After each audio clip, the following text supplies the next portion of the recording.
Morning once again. I want to start by just saying thank you to all of the many people. You've heard from a few of them, but there are so many more behind the scenes that really address the details of running this church. I wish I were good at details. I'm not. And so I'm grateful to accountants and other people who really look at those details. I want to say a special thank you to the vestry leadership that has rotated off at the end of 2018. You've already heard from Margaret and Sally, who were excellent wardens. We also had Whitney Grogan, Elizabeth Seltzer, and Chris Wiley, and Margaret Servant, who served 2 years as our clerk. They are wonderful people, and I'm very grateful for the gift of their time and their talents here at St. Michael. So when you think about what has happened in 2018 going into 2019, there are really only two things we can objectively measure when we talk about growth. That's money and bodies. And it's great that both have increased. So our attendance all along the way, our Sunday school attendance has gone up. Our worship attendance has gone up. Our worship attendance is up 6%. I'd like 10%, but I'll take 6% because that's not what is happening in the church in the world. And our giving has gone up. And all of our metrics, our revenue metrics, we exceeded our budget. That's a really excellent thing. I want to note that, yes, you can cheer for that. Yeah.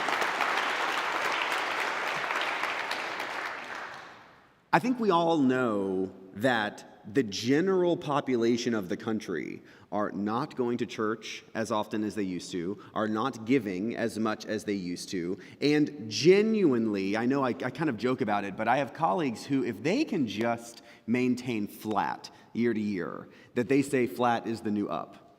And so flat is the new up. Hey, that's good if that's all you got. But how about up is up? And so I'm really glad that we are actually up. Now, I want more up than we have, and that's going to be the broad statement that I want to make to you this morning. We are doing well. By all of our objective metrics, we're doing very well. If we think back at what we've done at 2018, we had increased attendance in general from the members of this church. We had some really excellent community events, starting with the Interfaith Panel, the first one we did.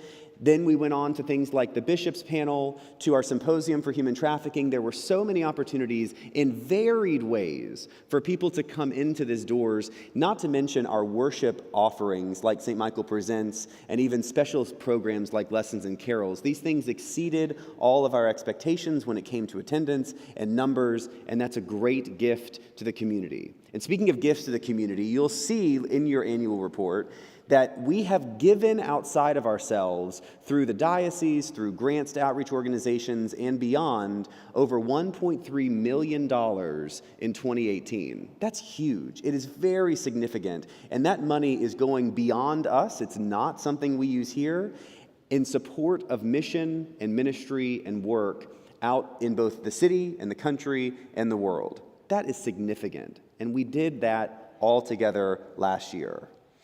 But you see, we can't continue to grow if we simply rest on our laurels. We can be very proud of 2018. I hope you are proud of 2018, as I am. That's a good start. It's not good enough because we have so much more capacity.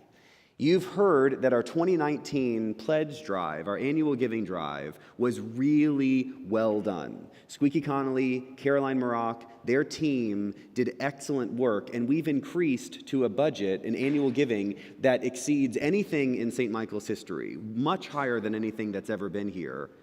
Well, good, except that's only one step forward.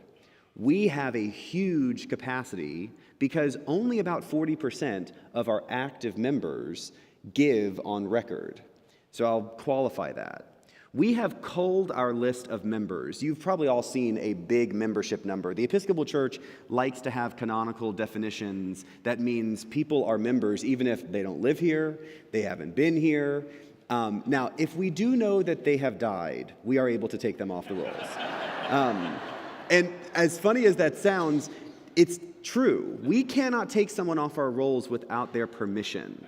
And tracking people down who are so far disconnected from this church because they are living elsewhere, and you name it, is really difficult.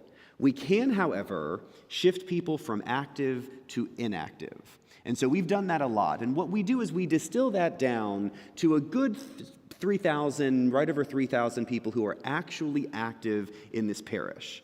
So when you take that number of active people, only about 40% give on record.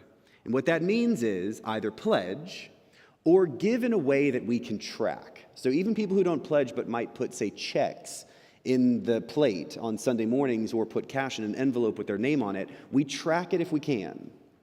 Less than half give on record.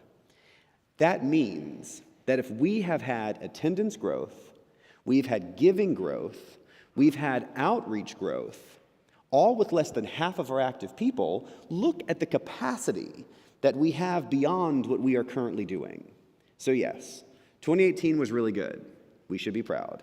2019 is set up to be even better, investing in particularly ways to engage young people.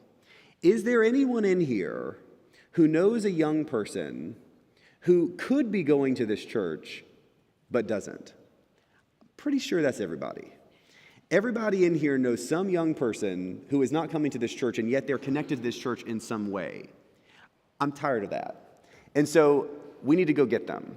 We need to give them a reason to be here. Show them the usefulness of a community like ours, that being a part of a church is actually something that can change your life for the better.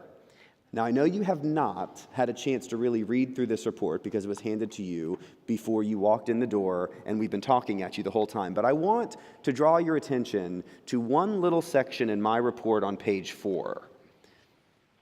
At the end of last year, we lost a fabulous person, Gloria Hawking. And her celebration of life was fantastic, and her family was very well loved. And her husband, Sam, sent me a note, and he gave me permission to use a line from the note that he sent me in my annual report. And this is what he wrote in the 4th paragraph of my report. He wrote, "I feel sorry for those who have elected not to associate with the church, especially St. Michael. I think about the love and support a church congregation can give and realize that the church is a top priority institution that must survive." In his experience of losing his spouse, he was covered up with support from people that he knew and people he didn't know, because he's a part of a church. He's a part of this church. And he wanted to make sure that I knew just how much he was grateful for that support, and also that he has seen friends of his go through a very similar experience without that support. The church makes sense when life gets hard. But if life's not super hard, it's easy to write off church as a task to do, a box to check, and something that's really not necessary. But you see, I think we all know the difference. We know that church can be a lot better than that. We know that if you don't invest in your church community, you don't have a church community when you need one most.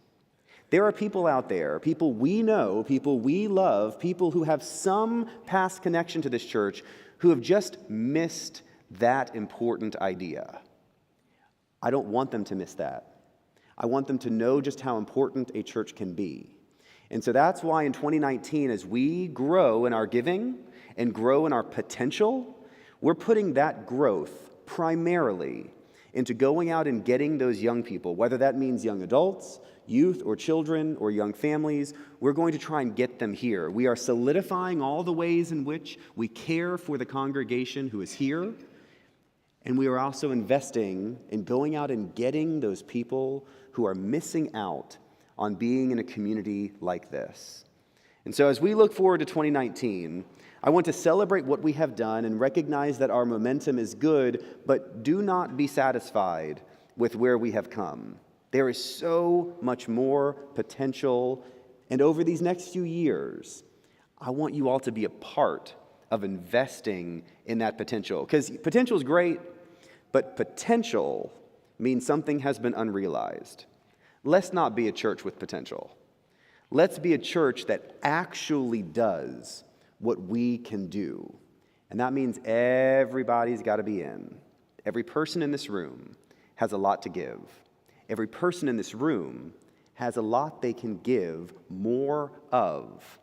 When you give here, You're not giving in a way that's going to be recognized by all the ways the world recognizes goodness and success. Instead, what you give here is going to be recognized in a sacred, holy, and divine way. And when you give here, you will get more than you can even imagine. And so, good work in 2018. Good work in preparing us for 2019. But don't be satisfied. There's a story that I love in Scripture. Well, there are lots of stories I love in Scripture. But there's one that I just heard a sermon on a couple weeks ago after Jesus' resurrection. Jesus resurrects, and he's preparing to see his disciples. But he's got to go from Jerusalem back to Galilee to find them because after his death, the disciples have gone back up to Galilee to fish.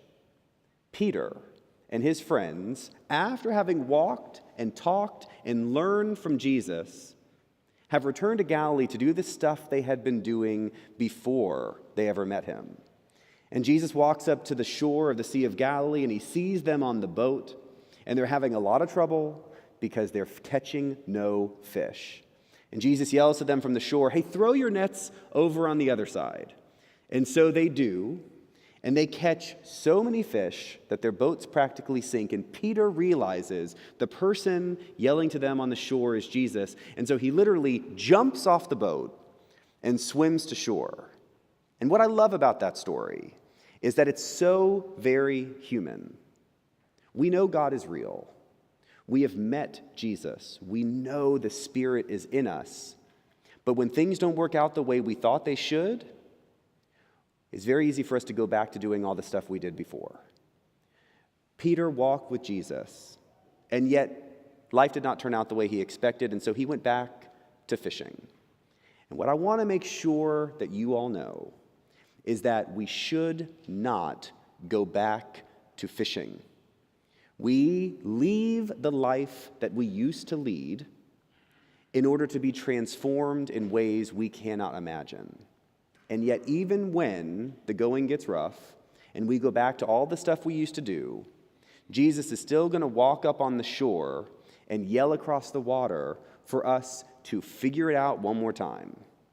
And when we do, I hope we will all just jump right off that boat and leave it to float away because we've been offered new life. That new life continues beyond 2018 and beyond 2019. And it's a privilege that we all get to share it with one another here. Thank you all very much.